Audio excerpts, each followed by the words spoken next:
Raw was literally the shits tonight.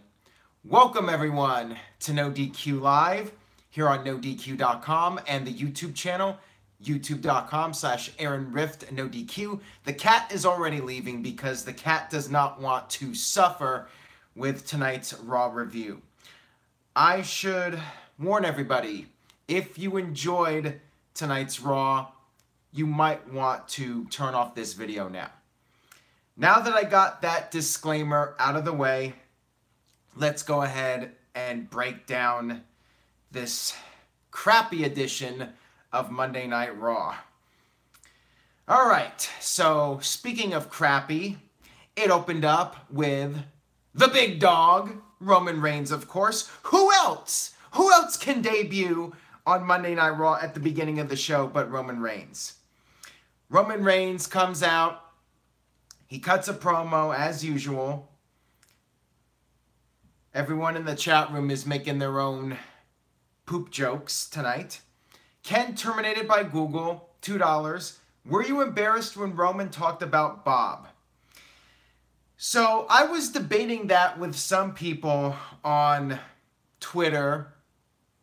Roman Reigns once again kept referring to Bobby Lashley as Bob. They have a conflict. So Roman Reigns is trying to be cool, I guess, by referring to Lashley as Bob. When Aiden English did it, I thought it was funny. But when Roman Reigns does it, it just annoys me. New Orleans loves Aaron Rift. I like that username. Says Roman is garbage Reigns. Bob did get a new theme, but we will get to that in a few minutes here. I will talk about the ending of Raw, of course, and I will talk about what happened with Bobby Lashley, or Bob Lashley, whatever you want to call him. By the way, no Bob Roode on this show. Again, 2 weeks in a row of no Bob Roode. Elias barely got a spot on tonight's show. Man, what's going on with this show? Power Packers 90 with a $2 super chat donation. Do you think Roman Reigns is a proud warrior? Like the Ultimate Warrior? Or are you talking about a sports team? Keep in mind, guys, I don't watch sports. So if that was a sports reference, whew, went completely over my head. By the way, guys, cheap plug. NoDQ.com/shirts. 20% off all t-shirts right now. So if you enjoyed this video and you would like to support the website, head over to NoDQ.com/shirts. We have, I think, 23 designs on there right now.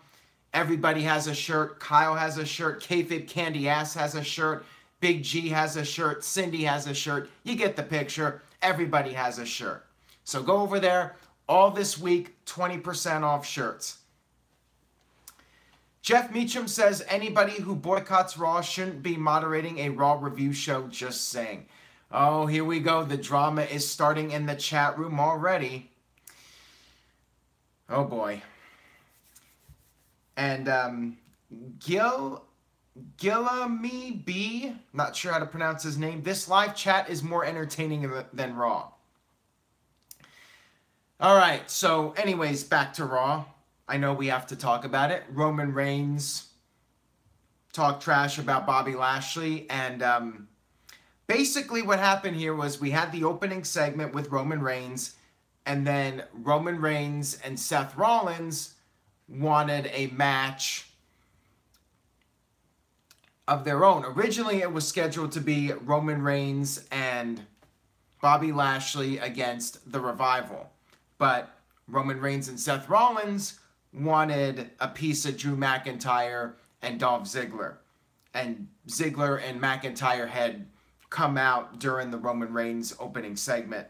And that's what set up the whole backstage confrontation with Kurt Angle and Roman Reigns and Lashley, or not Lashley. See, I'm getting confused now. Roman Reigns and Seth Rollins wanted the match with Drew McIntyre and Dolph Ziggler. But Bobby Lashley and Roman Reigns still have the match later on with the Revival. So yeah, basically 2 Roman Reigns matches on this show. A few people on Twitter pointed out that Roman had something like 45 minutes of airtime this week on a 3-hour show.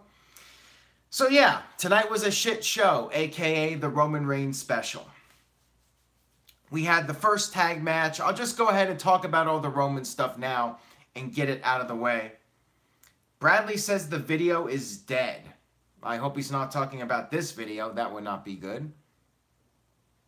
Okay, the chat room is moving slowly here. Mike B with a $5 super chat donation.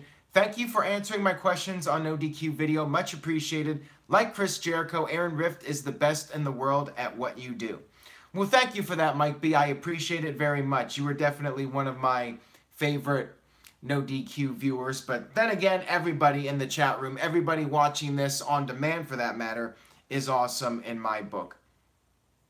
Bradley says, no, Aaron, it lost signal. Can you guys see me and hear me okay? Let me know in the chat room if there's a problem and if I need to do something about it. Let's go ahead and recap the stuff with Roman Reigns. Just get that out of the way. Roman Reigns and Seth Rollins had their match with Drew McIntyre and Dolph Ziggler, who, by the way, still has the damn record scratch. Why? Why does he have the record scratch? I know I say this every week. It drives me nuts. Again, if you guys retweet what I posted on Twitter, when he finally gets rid of that record scratch, one person that retweets me will get a free NoDQ.com t-shirt of their choosing. Hot Wheels 84 says, are you Verizon? Can you hear me now? Can you hear me now, people? Apparently I'm fine. Maybe somebody's just trolling me. It's the boy who cries wolf, because then people will be saying they cannot hear me and there's really a problem. So thanks a lot, you trolls. All right, so this tag team match, yeah, it was good. It was wrestling, you know, guys doing spots, high-flying stuff. Seth Rollins is great, yada, yada, yada. I enjoyed the match, but I wasn't a fan of the finish.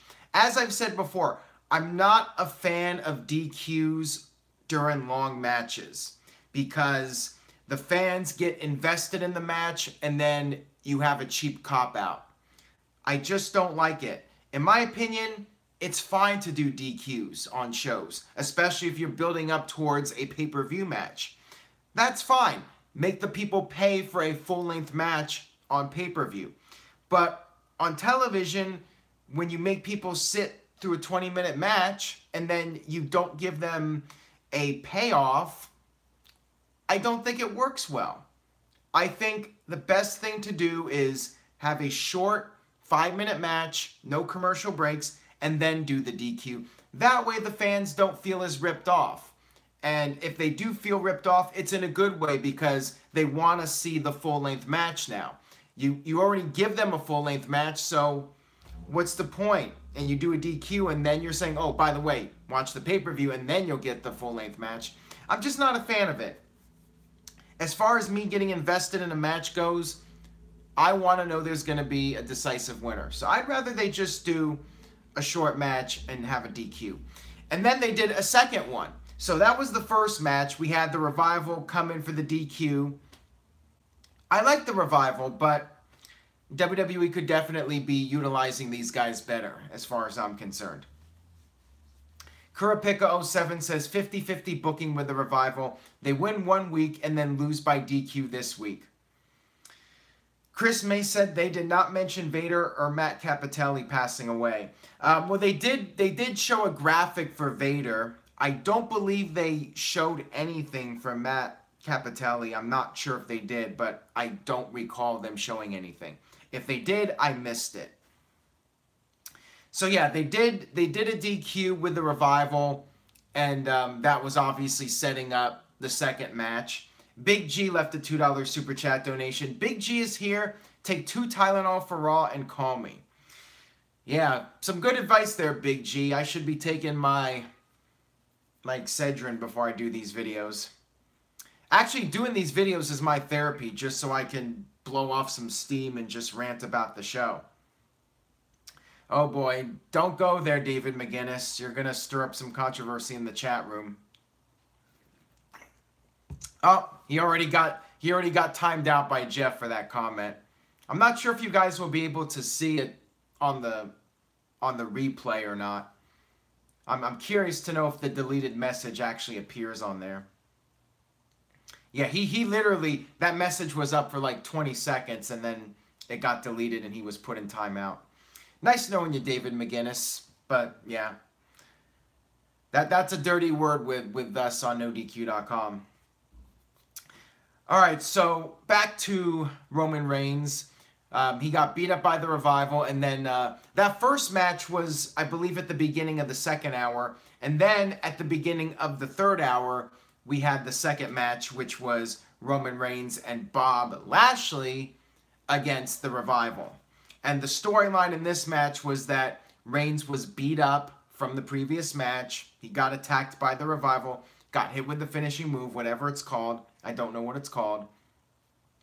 We had Roman Reigns getting beat up again by these guys, and the storyline here was that Lashley wanted the tag, but Roman Reigns, I guess, is too prideful, or whatever the announcers were saying. Yeah, I agree with Jeff. No mentioning old hosts. Let's just make that clear. Bobby Lashley wanted the tag. Roman Reigns was too prideful to make the tag. And then there was another DQ. Revival got DQ'd. Bobby Lashley was frustrated, so he just took off and walked out after the match was over. And the Revival hit their finisher again, the Shatter Machine. Thank you for that, Hot Wheels. They hit their finishing move on Roman Reigns again. Backstage, Roman Reigns demanded a match with Lashley at the pay-per-view. Angle said Lashley was already there and wanted the same thing, so Angle said, it's a done deal. At Extreme Rules, it will be the big dog, Roman Reigns, versus the Destroyer, whatever he's called these days, Bobby or Bob Lashley. We'll just call him Bob. The big dog, Roman Reigns, versus Bob. And the usual stuff, you know, Bobby Lashley was gone for 10 years, and Lashley cut a promo saying if he was there the whole time, Reigns would have never been a big star. I think he did this promo towards the end of the show. Todrick says, is Lashley a tweener? Great question. I don't know. I have no idea what's going on. With these storylines, you don't know. WWE doesn't make it clear who's the good guy, who's the bad guy. But the thing is, Roman Reigns is clearly the good guy because he was booked like a babyface in both matches. That first match with Ziggler and McIntyre, it was designed to make people care about Roman Reigns. They were wanting to see that hot tag during that match. They kept teasing it and teasing it. They were making you care about Roman Reigns. It was the 2-on-1 beatdowns. Roman was being booked as a total babyface in the storyline. But then it got weird. Then in the second match, when Reigns was not tagging Lashley, the announcers were like, well, Reigns is getting too prideful, and who do you side with here? So the whole thing was really confusing. And the problem here is when people are confused, they tend to not care. And at least that's how I am. I cannot speak for everybody. I cannot speak for all of you in the chat room, although I'm sure some of you agree with me. I just don't care about this match. And it would not shock me. They're in Pittsburgh, so it would not shock me. It's Northeast City, of course, site of the Royal Rumble where Reigns... Well, actually, no. The 2015 was Philadelphia. 2014 was Pittsburgh. But the crowd crapped on that show as well. It would not shock me if the crowd craps on Roman Reigns versus Bobby Lashley. And it's the same thing as Money in the Bank, where the crowd does the wave and throws beach balls around. Would not shock me. I saw comments, you know, Fire Disco Panda brings up how Lashley has been very stale lately. And I feel like he's been cold pretty much right out of the gate. They did change his music. I should note that. He has slightly different music, but I still think it sucks. I still think he should go back to either his very first song or the song he had right at the end, Hell Calling Your Name or whatever it was called. It was the song that had lyrics. I thought that one was really good. His new music, it's still crappy, but it does feel a little bit more heelish. So maybe Lashley is going to go heel at some point. To me, that might be the only thing that can really save the poor guy at this point. The creative team certainly isn't going to do Lashley any favors. You know what's bad when I say that Impact Wrestling was almost utilizing Lashley better than WWE? And I won't say that often, that Impact Wrestling was doing something better than WWE, but I feel like at least in Impact, Lashley had some credibility and you bought into this guy as a badass. But here, it's just a joke. And I feel like his music is just as bad as his Impact music. I will say that. M. Dion says Roman Reigns should be taken off TV until the Rumble. Then come out at number 30, turn heel, and eliminate Rollins and Bryan with Ambrose and Usos helping them create a Shield 2.0. A nice fantasy booking there, but I would say highly unlikely in all likelihood. Almost zero chance of that happening. Kayfabe Candy Ass makes a great point. He made some great points tonight. Shades of Grey sucks. WWE writers are not good enough to pull it off. Keep it simple, good versus bad. Bingo. If WWE could write better, then yeah, Shades of Grey would be awesome. Breaking Bad, perfect example. But the writing sucks. So when they try to do Shades of Grey, it just makes the storyline even more dreadful. Hero Villain 5 with a $5 super chat donation. Thank you for that, Hero Villain. Dr. Shelby and Ant-Man and Wasp movie promos were the best part of Raw. Alright, so let's move on here. I gave all my thoughts on Roman Reigns. He took up about 45 minutes of the show. He's facing Lashley at the pay-per-view, which if you were on NoDQ.com earlier today, you already knew that. So, Dr. Shelby was the therapist for Bayley and Sasha Banks. This whole thing was weird, though. Okay, so last week, Kurt Angle said Bayley had to attend therapy or she would be fired. All of a sudden, Sasha Banks also has to go to the therapy, or she just showed up and just happened to be at the same session as Bayley? Huh? Did this make any sense? I'm so confused. Why was Sasha Banks there? And why would she be booked on the same thing as Bayley? Did Kurt Angle set her up unbeknownst to her? Can somebody explain this to me? But anyways, it was Dr. Shelby as their therapist. The acting by Bayley and Sasha was just horrible here, which is quite the 180 from last week. See, when they were doing their angle and Bayley was just being angry and saying, you ain't shit, she was getting into the heat of the moment, and the acting was good. But this, they're trying to do comedy, they're trying to be funny, and it did not work. The acting was really bad. Dr. Shelby was mildly funny. They had a picture of Team Hell No in his office, which I guess was amusing. But it was too forced. And as Kayfabe Candy Ass put it in the chat room, or actually he mentioned this on Twitter, it felt like This Is Your Life. When WWE did the first This Is Your Life with The Rock and Mankind, it was the first of its kind, and they had lightning in a bottle. It just clicked. The segment worked with those guys. But then WWE tried to recreate it. The second one wasn't nearly as good as the first one. They tried to do another one with The Rock. Same thing. Just did not have that same magic that the first segment had. And the same thing applies here. The magic just wasn't there. Bayley and Sasha, they were making fun of each other. They were pretending to be the other one. The impressions were not good. Dr. Shelby got angry again. But again, it was better the first time with Team Hell No. As Curtis Butler puts it, an unfunny retreat of Team Hell No in therapy. It was the same Dr. Shelby, guys. He just grew out his beard, you know? It was the same guy. Okay, Cindy. See, this is why I hate when WWE does this. Cindy says, it was on WWE exclusive last week, after Kurt ordered Sasha to go to therapy. See, for the 90% of us that don't watch that crap, we have no idea what's going on. I hate when WWE just throws out random segments on the internet and expects us all to follow along and know every single little internet exclusive. No.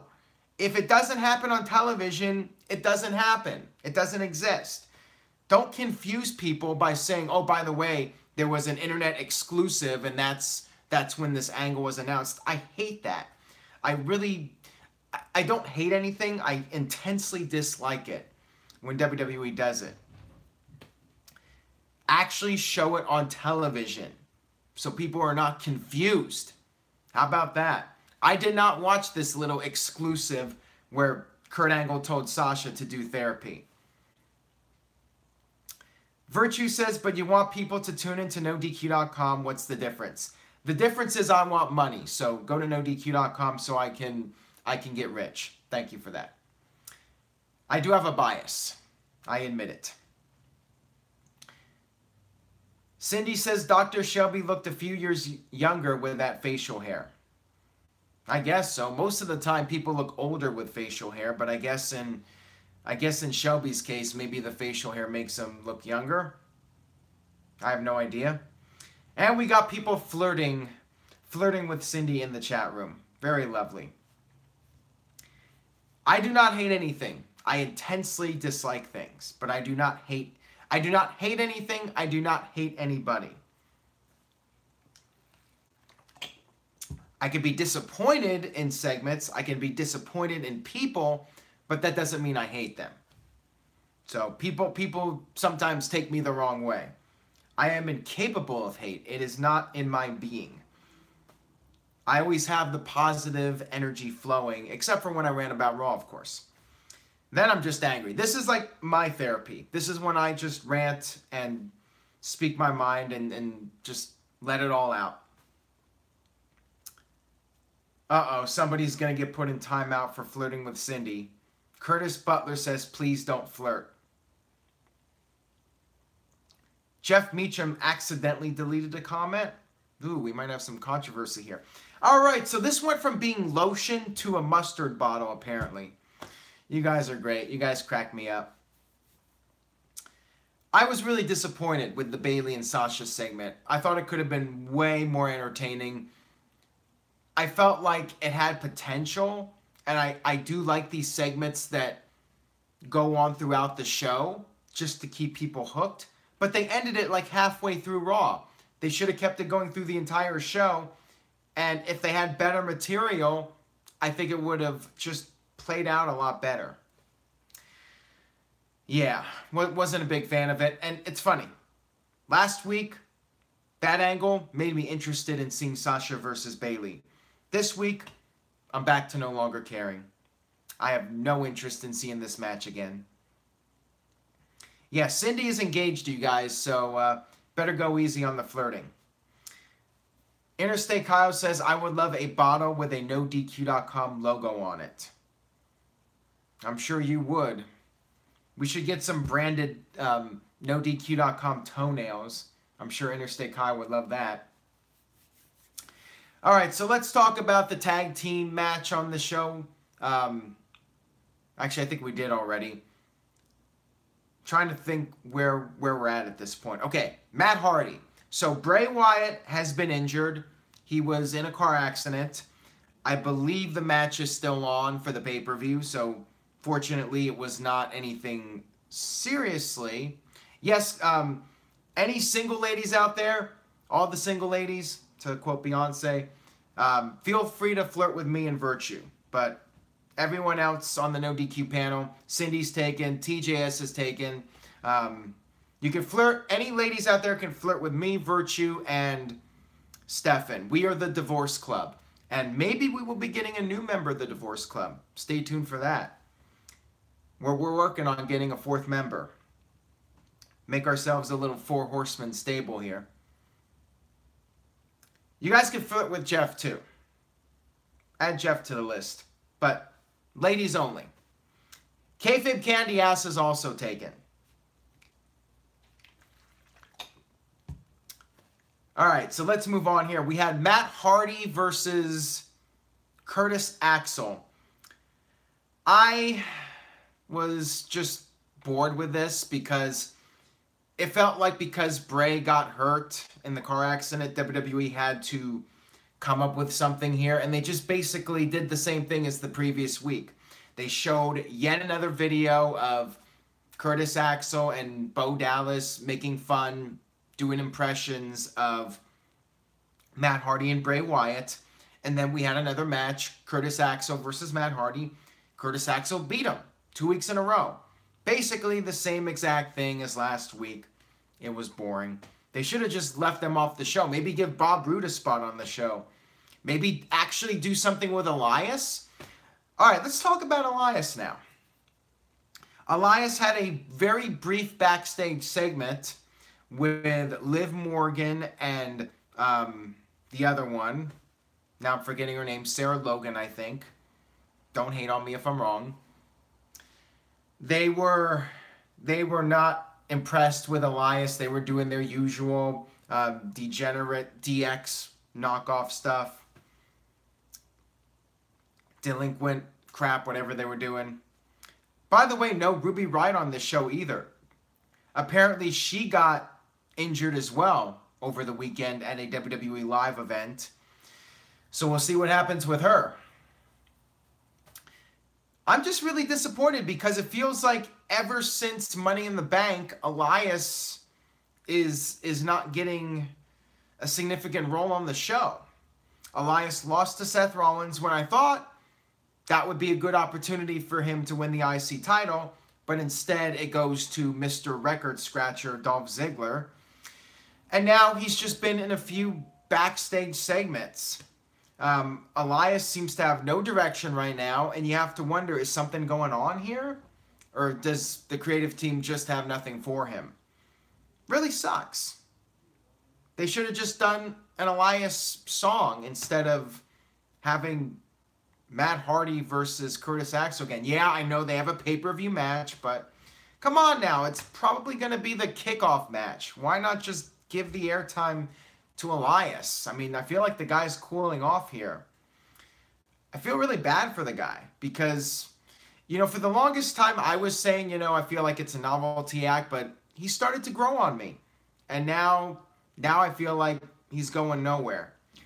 Maybe he'll go back to being a big deal again. Maybe he'll have a Rusev resurgence. Maybe he'll get a shot at the Universal title if we ever have the Universal Champion on Raw again. Speaking of people that are not on Raw, you know, I just mentioned the Universal Champion. Ronda Rousey is suspended. Somebody explain this to me.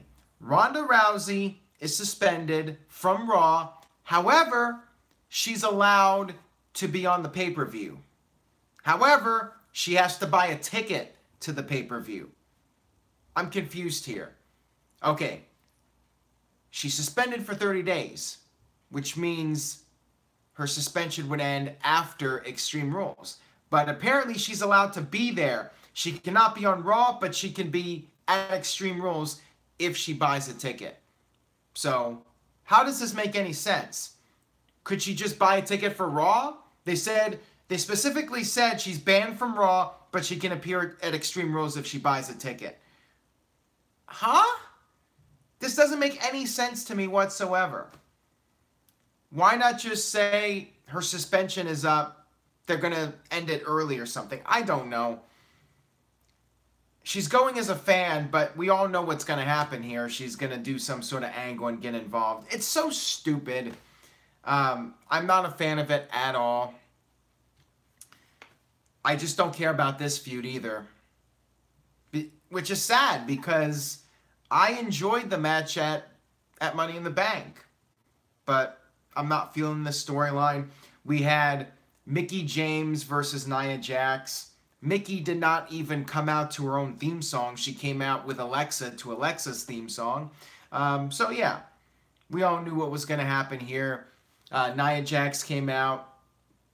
She cut another lame promo. And they had a match. Nia Jax won. She brought out Natalya to be there to counteract Alexa Bliss, which she did, and whatever. I don't care. I don't care about Nia Jax versus Alexa Bliss. I'm bored with it. I was bored with it several months ago, but whatever. And most likely we're going to have some sort of angle where Ronda Rousey, maybe Alexa throws a punch at her and she's going to jump the barricade. Save this clip, because I'm guessing that's what's going to happen. It's going to be Ronda Rousey's going to be there at ringside. Alexa's going to pie face her or do something, punch her. And then Ronda's going to jump. All the referees are going to come out. It's going to be something like that. It's boring. And if they do something else, I'll be impressed. All right, so we had the Authors of Pain. We did have another tag team match on this show. We had the Authors of Pain defeating Titus Worldwide. This is fine. As long as it's leading to Authors of Pain versus the tag team champions, preferably Bray Wyatt and Matt Hardy, then I'm cool with that. If that's what they're setting up for at SummerSlam, I think that's a good thing. Gabriel says, where's Bob Roode? Is he injured? No, he was on Main Event last week, and my guess is he was on Main Event this week. I am not up to speed on what the Main Event matches were, but I'm assuming he was on Main Event. He's not injured. He's still doing house shows. They have nothing for him. So like Elias, creative has nothing for Bob Roode. Poor guy. I feel bad for these guys. Yes, TJS, Main Event is indeed still a thing.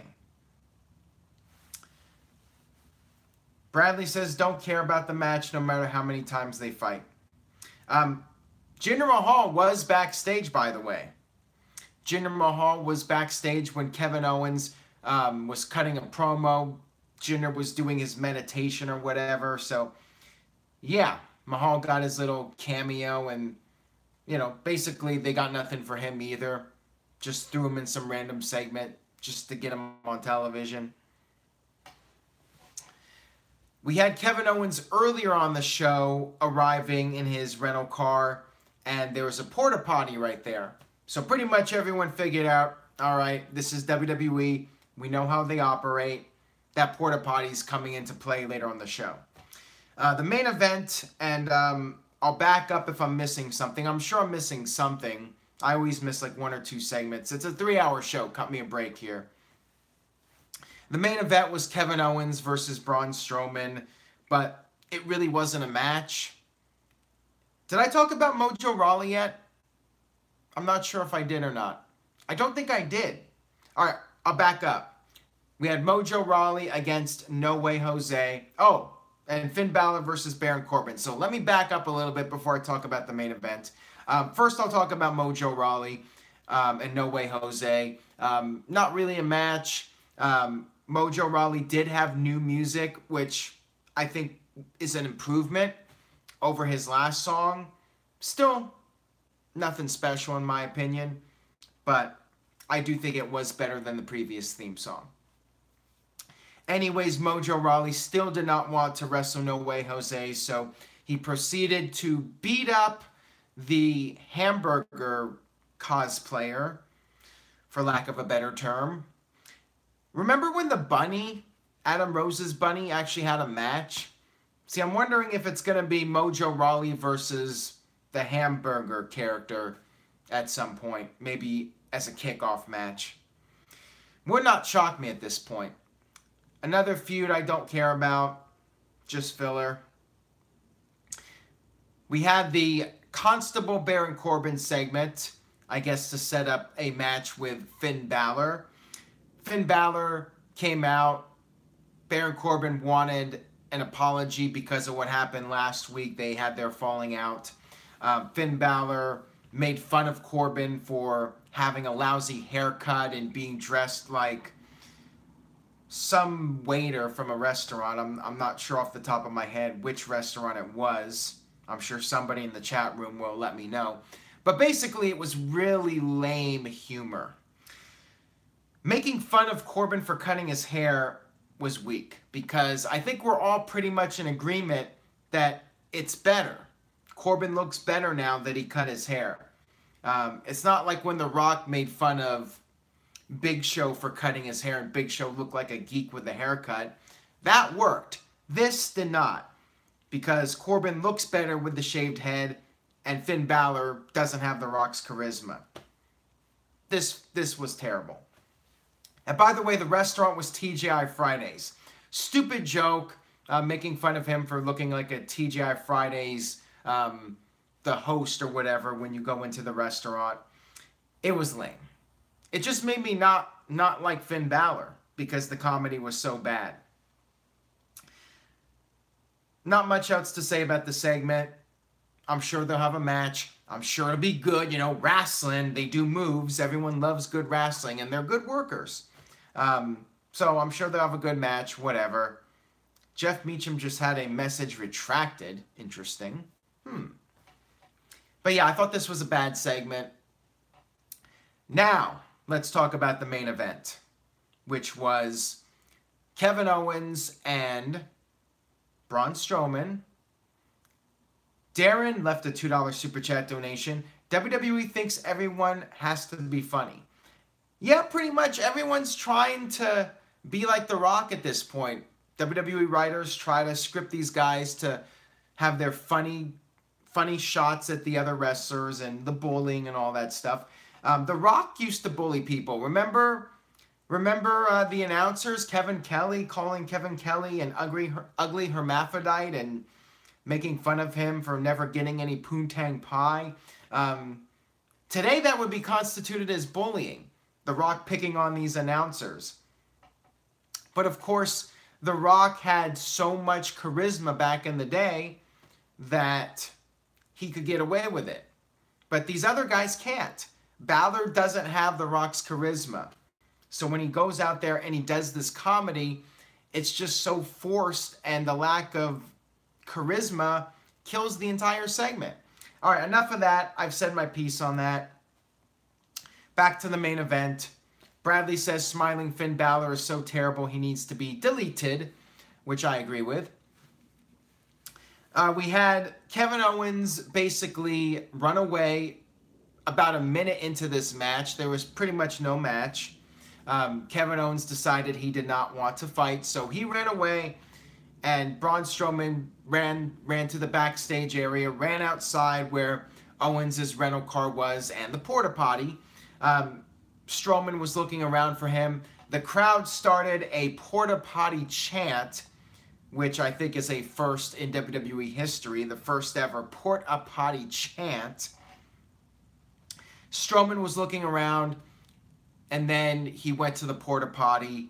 He knocked on the door and then did a fake little voice, "Who is it?" And Owens, of course, responded saying, "I'm using the bathroom," or something along those lines. So Strowman, of course, realized Owens was in the porta potty. He proceeded to use the duct tape that was left over from the John Cena Batista I Quit match, and he used the duct tape to trap Owens in the porta potty. And then Strowman proceeded to pull the porta potty to the arena, inside, all the way into the building where all the fans were. And how convenient. There was a nice little ramp that Strowman was able to pull Owens onto. How convenient that they got a nice ramp out there set up for him to do this. I gotta say, those people at WWE, they think really fast. So we had Strowman bring the porta potty to the top of the stage, and then he hesitated, he teased it for a little bit, and then he pushed over the porta potty. They showed a replay, and then they showed Kevin Owens outside of the porta potty, and he was covered in blue, you know, because they put that blue stuff in the toilets to keep it sanitary, to clean it. And, you know, it's PG now, so they can't have them in brown, you know, so they got to have them in blue. He was auditioning for the role of the Blue Meanie, perhaps. Maybe he's going to be Blue Meanie 2.0. But yeah, this was a really goofy way to end Raw. I guess I was entertained by it, but I don't know. It felt like one of those segments that Vince McMahon probably thought was hilarious and nobody else thought was funny. But because it's Vince and it's his show, we must have that toilet humor on the show. Kevin Owens is now Poopy. So now Braun Strowman can call him Poopy. Or Blue Man, Blue Balls, whatever. It's a PG show, so who knows. So that was Raw. Letter grade for Raw. Let's see here. No, it's not getting a C. I will say this. So far, it has been a delightful summer for Monday Night Raw. I give this show a D+. I was mildly entertained by the end. I was mildly entertained by Dr. Shelby. The tag match with Ziggler and McIntyre against Rollins and Reigns I thought was pretty good until the finish. Everything else I thought was crap. Literally crap. I give it a D+.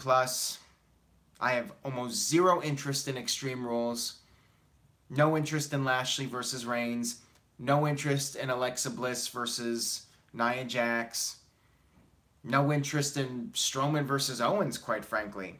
I'm guessing they're doing a cage match. That's what's being advertised at this point. Travis W. says, okay, Dr. Shelby makes it a D+. Woken King gives it a C-. Hero Villain gives it a D. Anthony gives it an S for shit show. How about that? At least we get Team Hell No tomorrow. I'm sure SmackDown will be better. And I agree with Cindy. No interest in the Raw Tag Team titles either. This Saturday, NoDQ.com. I'll be there in San Francisco for the New Japan show. Make sure you guys stay tuned for the latest regarding that. I will be back tomorrow night for another edition of NoDQ Live to discuss SmackDown. I'm sure SmackDown will be better, and I will have more of a positive review of the show and not be so salty. Cindy will be there. Robert Redmond Corbin will be there as well. For those of you that check out his stuff, his videos on NoDQ.com. He will be there in San Francisco. No call-ins, Jeff. I'm still not sure when I'll be doing a live video. I will probably do one, but nothing is set in stone at this point. But stay tuned. I will definitely give my thoughts on the New Japan show one way or another. I will probably tweet during the show. Follow me at NoDQ, DOTCOM, and at Aaron Rift. And Lord Dark Helmet says New Japan will be better. Probably. Tony Braden with a $2 Super Chat donation. Got a t-shirt today. Took a while, but came through. Thank you for that, Tony. I appreciate it. And I just wanted to thank everyone for buying their t-shirts so far. The sale is going on throughout the week. Head over to NoDQ.com/shirts to pick up a NoDQ.com t-shirt. We have something like 23 designs. And it's a great way to support the website, support the personalities. ProWrestlingTees.com, search NoDQ, or go straight to NoDQ.com/shirts. And on that note, I will go ahead and wrap up this edition of NoDQ Live. Thank you all for watching. I appreciate your viewership. I will be back tomorrow night. Please share this video, spread the word, tell a friend, and I will be back tomorrow night for more. Take care, guys. Have a good night.